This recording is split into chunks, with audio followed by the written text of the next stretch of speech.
hear a little bit more about that transition from growing up in your community in the North, mostly Black, a sense of, it sounds like you had a very distinct sense of self. You were in your community with other people that were like you, right? And then moving to a almost all white college. What was that transition like for you? What were some of those moments of what is going on here? Right. So it's interesting because the piece that I had left out was the only other time that I had experience with white folks that felt like race mattered was when I would go south to my grandparents, right? And in my young analysis, I just chalked that up to being in the South, right? And so, as I, and it was a lot of things I chalked up to just being in the South. So we were from the North and we were more sophisticated and we knew better and all this kind of stuff, right? All foolishness. But that's so we would go down to South Carolina as city slickers and, try to even tell our cousins and everything down there how the world really was and what clothes you should be wearing and what music you should be listening to and what dances you should be doing. So that all translated to also how race played out. Right. So there was a way that Blacks were in the South that when we went to visit, we were like, we ain't like that. We don't talk. We don't defer. We don't use sir and ma'am. And we don't do those things in that same way. And so I did have those experiences growing up. So I did know that race kind of mattered, but I didn't live in it in the same way. And the meaning that I made of it was about the South. The South was just slower, right? As it was the mindset that I was carrying. And then when I went off to college, I was, kind of surprised in that this was, higher education. And this was the people who were sophisticated and smart and knew better. And I did not expect some of the attitudes and things that I experienced, but largely I experienced those from the attitudes that I experienced I was conscious of around race that felt, like a bump were attitudes from the town. Right? Not from my fellow, folks on campus. At least I wasn't conscious of those things, right? I wasn't aware of them initially. I just felt like, so I went to school with, I didn't judge people by race.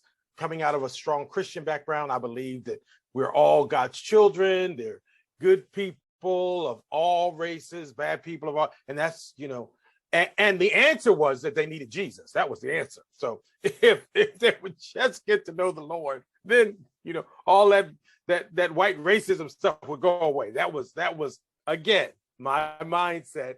18, 19-year-old heading to Slippery Rock State College in Western PA.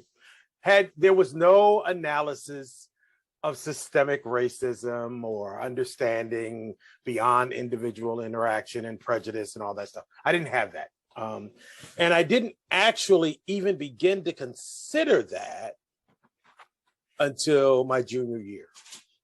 Incredibly powerful. And I got so much from what you said about, being in connection with who you are and what your purpose is, and that sustaining you even in moments when your body might be fatigued, but your heart and your soul are alive, right? And, what would you say to folks who are doing this work, practitioners or community organizers, anybody who's interested in justice in the world, when it does feel overwhelming, it feels too much, especially nowadays, it's so divisive out there and it's just so overwhelming, and folks do feel like giving up?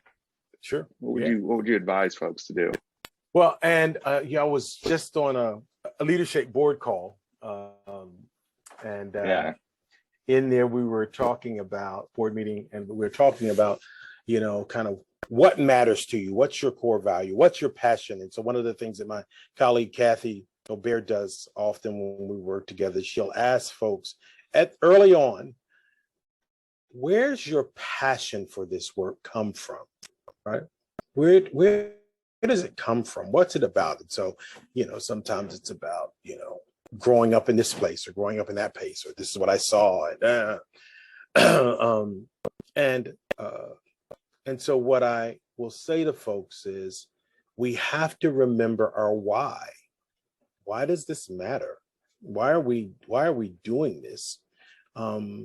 Because there will be moments that you won't want to do it, and it won't feel like doing it, and it feels too hard to do it, and you'll have to remember why it matters. And if I don't, then this, right, would be the case. And so for me, it's the children, it's my grandchildren, it's the world that I want for them. It's the folks who are coming behind, and all that. So remembering the why is important. And as you can reconnect to why, again, that passion, that purpose, you can reconnect to that. Don't be in that by yourself, right? Find other people who share your why so that you can re-energize each other and get some, encouragement. And in that, realize it matters, and you can get some laughter, right? Get some laughter and find some joy. Get some laughter and find some joy. And if folks are, if there's no laughter and no joy in the work, it is absolutely going to be the space that takes you out. It without question, it'll take you out. But again, I have some foundations that I work with and that I've shared for more than 25 years or so. And one of those foundations is acknowledge, celebrate, and appreciate progress. And so in 2022, if you're in the room saying that nothing's changed and it's worse now than ever, you are not acknowledging, celebrating, and appreciating progress. You're being disrespectful to my grandmother,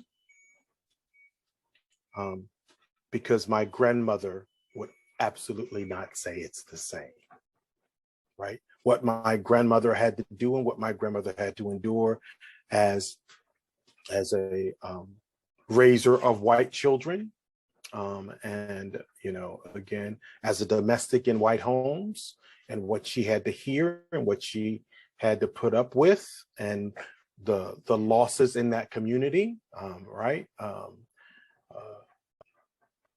It's disrespectful to say that it's the same and that it's worse now than ever. Is there much to continue to do? Does it look different? Absolutely. Absolutely. But to the fact that we can even say,